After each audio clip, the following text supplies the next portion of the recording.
मोदी सरकार का तीसरा कार्यकाल जब से शुरू हुआ है, बार बार सरकार को बैकफुट पर आना पड़ रहा है। विपक्ष के दबाव में अपने फैसले बदलने पड़ रहे हैं और ऐसे ही जब शीतकालीन सत्र चल रहा है, तब भी विपक्ष के सामने मोदी सरकार को बार बार हार मिल रही है। चाहे चंडीगढ़ के प्रशासन पर कब्जे की बात हो या फिर एसआईआर पर संसद में चर्चा की, विपक्ष के सामने मोदी सरकार को बार बार झुकना ही पड़ रहा है।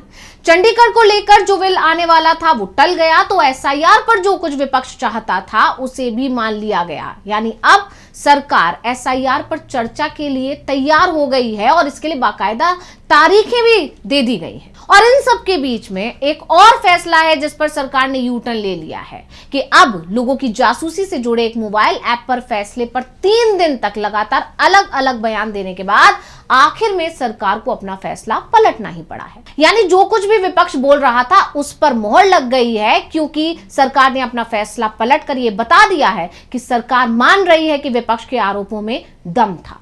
यानी संसद में विपक्ष अब सरकार पर पूरी तरह से हावी दिखाई दे रहा है। और बड़ी बात यह है कि इसकी एक वजह तो यह है कि इस बार केंद्र में एनडीए की सरकार है, 2 बैसाखियों पर टिकी हुई सरकार है। इसके अलावा विपक्ष की एकजुटता और विपक्ष का एक सुर होकर किसी भी मुद्दे को उठाना इसकी बहुत बड़ी वजह मानी जा रही है। और इसीलिए सरकार विपक्ष की वजह से लगातार बैकफुट पर दिख रही है, क्योंकि अभी विपक्ष की तरफ से और भी कई मुद्दे सामने लाने की तैयारी है। और जिस तरह से देखा जा रहा है, संसद के शीतकालीन सत्र में अभी तक जितने भी दिन बीते हैं, लगातार विरोध प्रदर्शन संसद के बाहर किया जा रहा है विपक्षी सांसदों की तरफ से।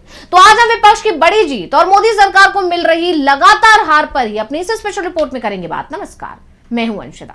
विपक्ष के आगे मोदी सरकार को झुकना पड़ा है। इस तरह के दावे तब किए जाने लगे जब केंद्र सरकार ने मोबाइल फोन पर संचार साथी ऐप की प्री इंस्टॉलेशन यानी कि पहले से डाउनलोड के फैसले को आखिरकार वापस ले लिया। टेलीकॉम डिपार्टमेंट ने कहा है कि संचार साथी ऐप की बढ़ती लोकप्रियता को देखते हुए सरकार ने मोबाइल बनाने वाली कंपनी की प्री इंस्टॉलेशन की अनिवार्यता फिलहाल खत्म कर दी है। हालांकि इसके साथ ही टेलीकॉम डिपार्टमेंट ने यह भी बताया कि दोपहर 12 बजे तक 1 करोड़ 40 लाख डाउनलोड हो चुके हैं। 2 दिन में अपनी मर्जी से ऐप डाउनलोड करने वालों की संख्या में 10 गुना बढ़ोतरी हुई है। यानी कहा जा सकता है कि टेलीकॉम कंपनी की तरफ से या केंद्र सरकार की तरफ से जब अपने फैसले से पलटी की गई, यानी यू टर्न लिया गया, तो सरकार को कुछ ना कुछ सफाई तो देनी थी। और इस सफाई की वजह बताई गई कि खुद से ही लोग जब इस ऐप को डाउनलोड कर रहे हैं तो फिर प्री इंस्टॉल क्यों करवाया जाए। लेकिन सरकार ने अपना यह फैसला क्यों पलटा, ये हम आगे आपको जरूर बताएंगे। स्पेशल के आखिर में आपको बताएंगे कि आखिर क्यों सरकार यू टर्न लेने पर मजबूर हुई। वहीं इससे पहले केंद्रीय संचार मंत्री ज्योतिरादित्य सिंधिया ने लोकसभा में कहा था कि संचार साथी ऐप से जासूसी करना ना तो संभव है, ना ही जासूसी होगी। सिंधिया ने ऐप को लेकर कांग्रेस नेता दीपेंद्र सिंह हुड्डा के सवालों के जवाब पर कहा था कि फीडबैक पर मंत्रालय ने ऐप इंस्टॉल करने के आदेश में बदलाव किया है। अब ये तो हो गए सरकार की तरफ से आए ताजा बयान। अब आपको पूरा मामला एक बार बता देते हैं कि आखिर ये विवाद है क्या, कहां से शुरू हुआ, कैसे शुरू हुआ। तो संचार साथी ऐप को लेकर पूरा विवाद 28 नवंबर को शुरू हुआ, जब दूरसंचार विभाग डीओटी ने सभी मोबाइल फोन निर्माताओं को एक आदेश जारी किया था। इसमें कंपनियों को भारत में बेचे जाने वाले सभी नए मोबाइल फोन के साथ साथ मौजूदा हैंडसेटों में सॉफ्टवेयर अपडेट के जरिए ऐप इंस्टॉल करना कंपलसरी कर दिया गया था। और जब सरकार की तरफ से 1 दिसंबर को यह नोटिफिकेशन जारी किया गया तो विपक्ष ने इस मुद्दे को जोरों से उठाया और विपक्ष ने इस पूरे मामले को नागरिकों की जासूसी का प्रयास बताते हुए केंद्र सरकार पर तानाशाही थोपने का आरोप लगा दिया था। इस मामले को लेकर तमाम विपक्षी नेताओं की तरफ से प्रतिक्रियाएं आई थी। इसमें कांग्रेस की तरफ से, शिवसेना उद्धव गुट की तरफ से, समाजवादी पार्टी की तरफ से, टीएमसी की तरफ से, हर किसी की तरफ से प्रतिक्रियाएं आई थी। और खासकर प्रियंका गांधी वाड्रा जो कि कांग्रेस की सांसद है, उन्होंने कहा था कि ये कदम लोगों की प्राइवेसी पर सीधा हमला है। ये एक जासूसी ऐप है। सरकार हर नागरिक की निगरानी करना चाहती है और साइबर धोखाधड़ी रोकने के लिए सिस्टम जरूरी है। और क्या कुछ बोली थी प्रियंका, सुनिए। You said snooping app, so it is a snooping app.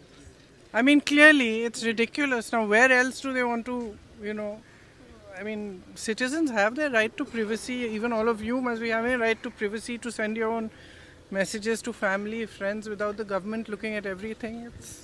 It's not just one thing. It's not just snooping on the telephones. It's overall. They are turning this country into a dictatorship. In every form. You ask me every day why Parliament is not functioning. It's not functioning because they're refusing to talk about anything.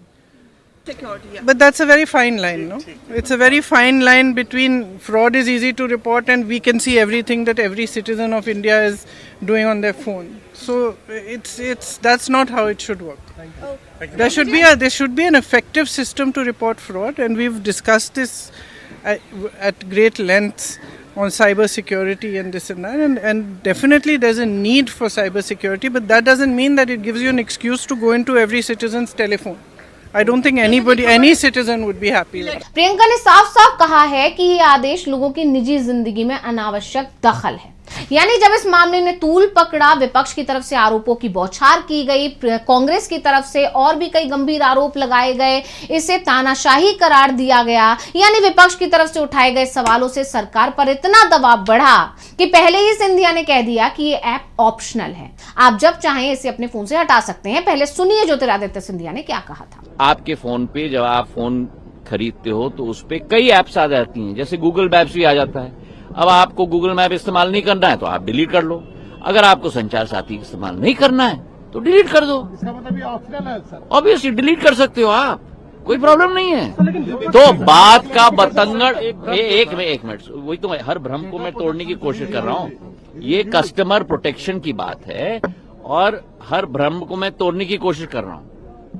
आपको delete करना है तो आप delete कर दोगे, आप कोई mandatory नहीं है। आप अगर रजिस्टर नहीं करना चाहते हो, मतलब कि उदाहरण के तौर पे इस ऐप का उपयोग नहीं करना चाहते हो, तो रजिस्टर मत करो, वो डोरमेंट रहेगा।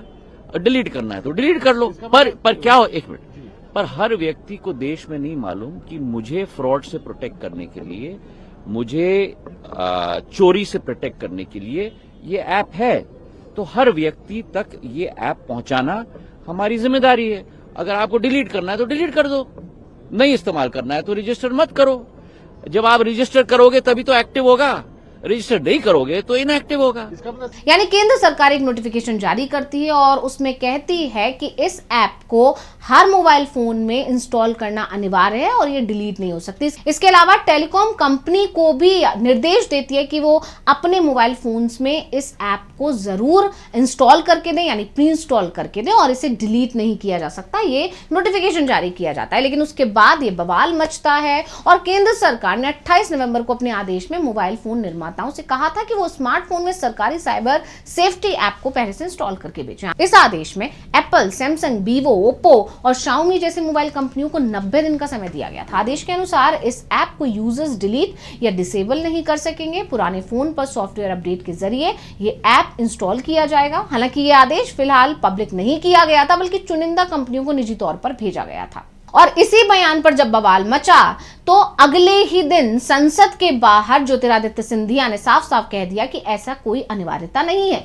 जिसके बाद आरोप लगे कि सरकार के अंदर ही विरोधाभास देखने को मिल रहा है। यानी ज्योतिरादित्य सिंधिया ने संसद के बाहर ये बयान आखिर कैसे दे दिया, और इसको लेकर ये भी दावे किए गए कि सिंधिया ने भ्रम फैलाने की कोशिश की है। और इसी के बाद सरकार बुरी तरह घिर गई थी, क्योंकि जो नोटिफिकेशन था वो लिखित में था और सिंधिया सिर्फ मौखिक बयान दे रहे थे, इसलिए सिंधिया की बात पर किसी तरह से भरोसा नहीं किया जा रहा था। लेकिन अब बयान आ चुका है सरकार की तरफ से, एक और नोटिफिकेशन जारी कर दिया गया है और इसमें साफ हो गया है कि अनिवार्यता नहीं है और इसीलिए इसे सरकार का यूटर्न कहा जा रहा है।